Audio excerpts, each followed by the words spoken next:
Bien le bonjour, amis des Flandres et d'ailleurs. On se retrouve pour le premier numéro de Made in Flandre 2022-2023. On démarre à Cassel, on est au Kalsof et on va parler d'un plat qui n'est pas flamand à la base, qu'il est devenu, qui est arrivé par le Boulonnais, qui a transité un peu par le littoral, qui maintenant a descendu toute la Flandre et a intégré tous les estaminets jusqu'à devenir un incontournable des estaminets. On va rencontrer Denis qui va nous préparer un Welsh Rarebit et on va discuter un peu de ce qu'est ce Welsh et comment on le fait. Suivez-moi, on se retrouve à l'intérieur et on va vous préparer ça.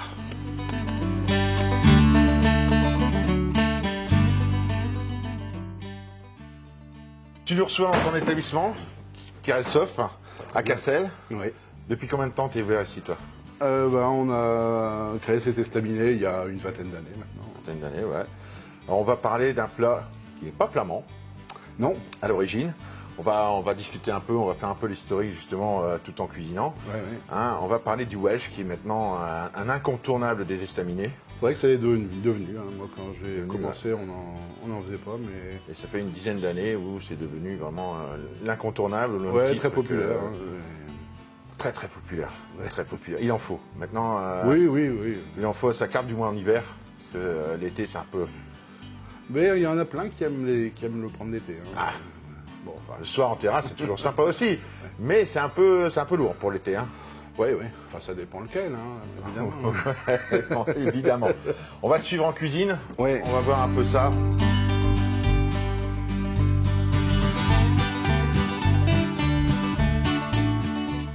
Donc, Denis, par quoi on commence? Là, je vois que tu as installé du pain. On va griller du pain. Oui, on va griller du pain pour faire le Welsh, hein, tout simplement. Donc, j'utilise un pain aux graines d'une boulangerie ici en bas de Cassel, Sainte-Marie-Capelle, qui donne un bon goût à ce Welsh.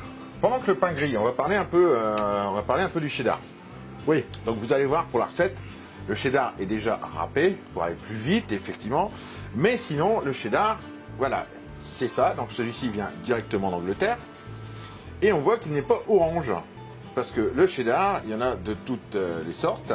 Il y a du très bon, il y a du moins bon. Il y a celui qu'on achète en tranche fine pour mettre sur certains burgers, qui est voilà, un peu la vache qui rit du cheddar, si on veut. Et puis il y a le vrai cheddar, et le vrai cheddar, c'est ça. Alors quand on parle de cheddar en tranche, quand on a du vrai, bah voilà, vous voyez, c'est un rectangle, on prend, on coupe en tranches. On a des tranches de vrai cheddar. Un fromage qui a quand même une certaine tenue, on voit, hein, si j'essaye de le plier, ça plie pas. Donc on voit que c'est un vrai fromage. Et donc, fromage de lait de vache anglais. Si vous allez en Angleterre, vous pouvez toujours amener des cheddars maturés, des cheddars vieillis et vous amuser. Alors, pas à faire des pas pour faire du Welsh, mais pour l'apéro, vous les faites en petits toasts. Vous humidifiez un peu vos toasts avec de la bière, quelques gouttes de Worcestershire sauce. On pose le cheddar dessus avec ou sans jambon et vous gratinez ça juste au four pendant quelques minutes. Servez ça à l'apéro, c'est pas mal. Ça annonce normalement une bonne soirée. Oui, c'est très sympa. Alors donc là, on va dire qu'on va faire deux Welsh là, peut-être. Je vais peser mon cheddar. Tu es aussi délicat que moi dans le mouvement des choses tactiles. Donc le cheddar qu'on vient de râper. Donc là, pour deux, on va en mettre à peu près 300 grammes. Ouais, c'est ce qu'on disait un peu tout à l'heure, c'est juste un peu généreux le Welsh. Hein. Ensuite, je mets mon mélange qui est fait par moi-même. Hein. Donc c'est un mélange de bière et de Worcester sauce. Alors la bière, on en a discuté tout à l'heure, c'est la rouge flamande de chez Thirier. La rouge flamande de chez Thirier. Une bière en bray. Une bière en bray. Qui apporte pas trop d'amertume. Voilà. Là, en plus, c'est vrai que la bière en cuisant, surtout si elle est amère, elle apporte encore plus d'amertume. Plus d'amertume. Donc, en cuisine, on évite d'utiliser des bières trop blondes ou trop amères. Trop amères, ouais. En plus, l'avantage de la rouge flamande de chez Thirier, c'est que pour une ambrée, elle n'est pas sucrée. Voilà. Donc on retrouve non plus pas de sucre. Oui, voilà. Il ne faut pas tomber de l'amer dans le sucré, il faut tomber sur quelque chose de bien équilibré. Donc choisissez bien de bon. La bière. Ouais. Et donc une bière artisanale, c'est quand même plus sympa. Alors comme tu dis, du bon. Parce que si on prend du bon fromage, du bon pain, du bon jambon et qu'on met une bière industrielle, il y a un truc qui va pas. Voilà. C'est un peu comme si je faisais du bourguignon avec une bouteille de vin 5 étoiles. et je vais sortir une sauce 5 étoiles, quoi. Hein, voilà. Donc là, c'est un peu la même chose. Voilà. Bon, donc c'est de la bière et de la Worcester sauce à peu près à dose équivalente. Alors je mets ça, donc je réappuie. Donc je mets pour 300 grammes de fromage, je mets à peu près 30 grammes de mon mélange. Donc ce qui représenterait à peu près 5 centilitres de bière, 5 centilitres de Worcestershire. Et ben voilà, j'allais le dire. Dans mon mélange, il y a également... alors c'est vrai qu'en ce moment, c'est un peu la pénurie dans les moutardes, hein, Ouais. chacun sait. Mais de toute façon, j'en mets pas trop de la moutarde ou pas, ça dépend. Et en plus de ça, je rajoute du tabasco pour Relever un peu. relever un peu le Welsh. Donc notre pain est grillé là maintenant. Pour les deux, je prends une tranche de jambon pour les deux Welsh. On voit qu'elles sont bien épaisses, hein. C'est pas. Ouais, Comme on c'est- dit, c'est pas des tranches de Parisiens. Non, sans doute. Mais bon, je sais pas si on peut lui faire de la publicité, mais je le prends chez Fais, chez ne jette pas. Catoun à Eck, Voilà. qui fait le marché de Cassel, qui est là d'ailleurs aujourd'hui. Donc bien Sur sûr, le on va marché. lui faire de la publicité. Voilà, donc je coupe mon jambon en deux. Hein, que je Jambon mets- de charcutier artisan. Voilà, pas se gêner. Voilà. Donc on fait ça.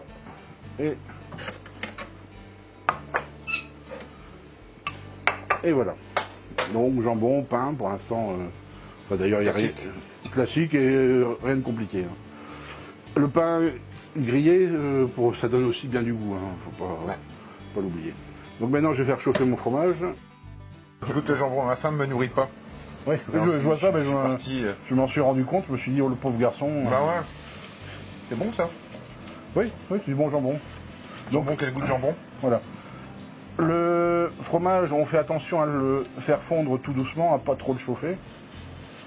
Sinon, on va avoir le syndrome de la fondue. Voilà. C'est-à-dire que le gras va se séparer de la protéine. On sent déjà l'odeur de la sauce anglaise. Ouais. Donc la sauce anglaise, ce qu'on appelle la Worcestershire sauce, qu'on appelle sauce anglaise. Parce que Ouais. c'est aussi compliqué. Qui n'est pas de la sauce anglaise, en fait, hein. Voilà. Ouais, non, c'est pas une crème anglaise. Voilà. Mais on appelle ça une sauce anglaise pour gagner du temps. Voilà.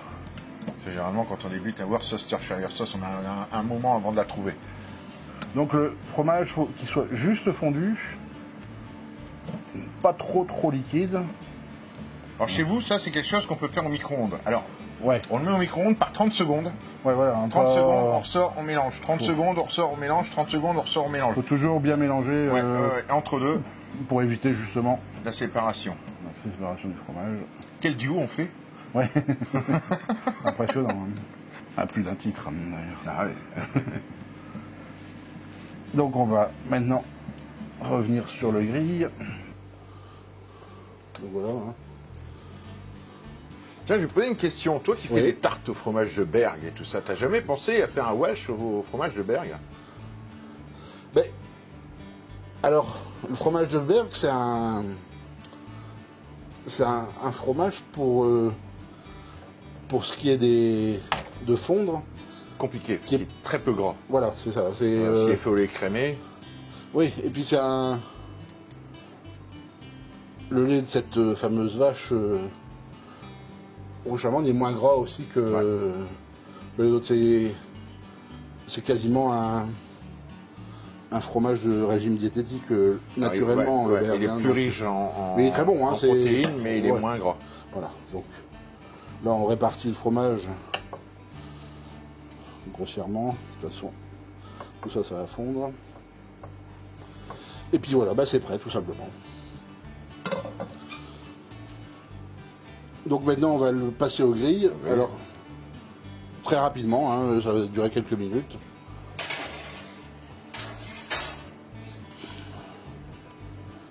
Voilà. Alors pendant ce temps-là, on a le temps de préparer les frites, la petite salade Qui va avec. Alors, je vais vous faire voir un truc. Quand je suis rentré, je dis, ah, on est bien dans les Flandres.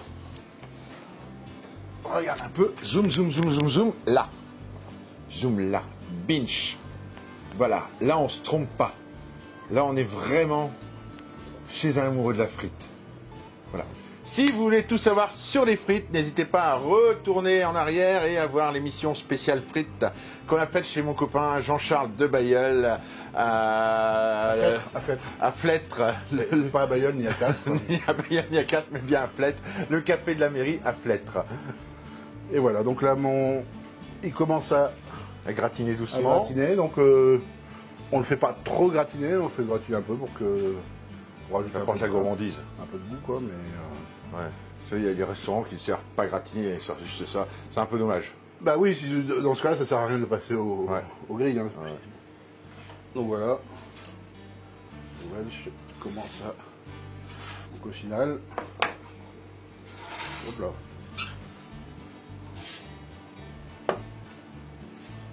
No Welsh. Passe le moment le plus dur de l'émission, comme à chaque fois, parce qu'il va falloir goûter, n'est-ce pas? C'est pas un métier facile, hein, chaque fois je le dis, mais c'est vrai que c'est parfois compliqué. Des fois une pensée pour tous ces influenceurs qui vont dans des émissions de cuisine de merde. Les mecs qui vont filmer dans les McDo, dans les trucs. Ah oui. Ah ouais. Des fois je pense à eux quand je suis comme là, tu vois, devant ça. Je me dis pourquoi ils font ça? Alors qu'il suffit de voir des gens comme toi venir chercher du bonheur. Ouais. Alors j'ai soufflé un peu, c'est très chaud. Comme il souffle bien. C'est un métier, j'ai appris à souffler aussi. Hein. C'est au fil des émissions. Regardez, la première émission, je souffle beaucoup moins bien.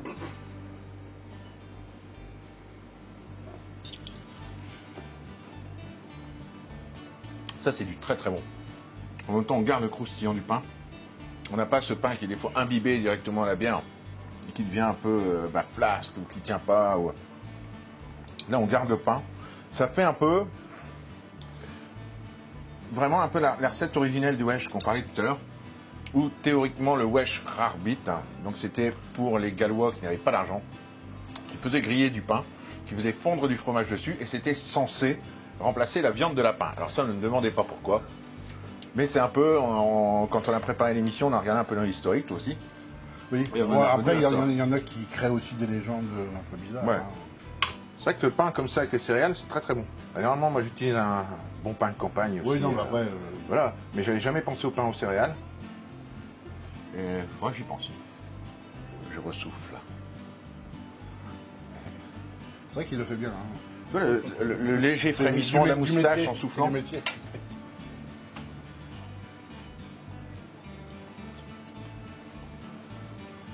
Ça, c'est du très très très grand art. Donc si vous voulez un vrai wesh, un vrai bon wesh, déjà, vous êtes dans les vrais estaminets, venez ici, venez à Cassel. Déjà parce que la ville est magnifique, Oui. le patron est sympathique, Oh, très. on y boit des très bonnes bières artisanales et il y a un wesh somptueux. Donc à ne pas rater, il y a une ambiance terrible chez toi. C'est vrai aussi, il y a une super ambiance. Ah bah oui, on essaye de créer une bonne ambiance. Donc n'hésitez pas. On va dire au revoir. On va se retrouver le mois prochain. On ne sait pas où, mais j'ai déjà une petite idée. On ne sait pas de quoi on va parler, mais j'ai déjà une petite idée, puisque le mois prochain, on va commencer à s'approcher de la période des fêtes. Donc on va commencer à parler de nourriture de fête. Donc on se retrouve le mois prochain. Moi je sais où, moi je sais de quoi on va parler, vous non. Mais ce sera bien sûr du Made in Flandre. À bientôt et bon appétit.